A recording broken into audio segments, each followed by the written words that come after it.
ஒரு குட்டியான அழகான க்யூட்டான ஒரு மொட்டை மாடி விலாகுன்னு வச்சுக்கோங்க. அண்ட் உங்களை பல மாதங்களுக்கு அப்புறமேட்டு நான் இப்போ மீட் பண்ணுறேன். ரொம்ப ரொம்ப சந்தோஷமாக இருக்குது. அதுவும் ஒரு கலர்ஃபுல்லான ஒரு சூப்பரான ஒரு மொட்டை மாடியில் இருக்கிற இந்த ஒரு வானவில்லை நான் பார்த்த உடனே சரி நம்ம இப்போ இருந்து நம்ம ஆரம்பிக்கலாம் அப்படின்னு சொல்லிட்டு இந்த ஒரு வீடியோவை போட்டிருக்கேன். இந்த மாதிரி வானவில்லை நேரில் எத்தனை பேர் பார்த்துருக்கீங்க அப்படின்றது என் கமெண்ட்டில் சொல்லிட்டு போங்க.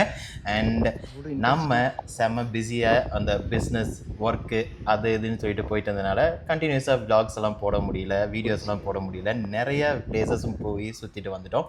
இனிமேல் நிறைய அந்த மாதிரி vlogs அண்ட் வீடியோஸ்லாம் வந்துக்கிட்டு இருக்கோம். இன்னும் நம்மளை ஃபாலோ பண்ணல, சப்ஸ்கிரைப் பண்ணல அப்படின்னா அப்படியே சப்ஸ்கிரைப் பண்ணியே ஃபாலோ பண்ணி தட்டிட்டு போயிடுங்க. நிறைய vlogs அண்ட் வீடியோஸ் வந்துகிட்டே இருக்குது.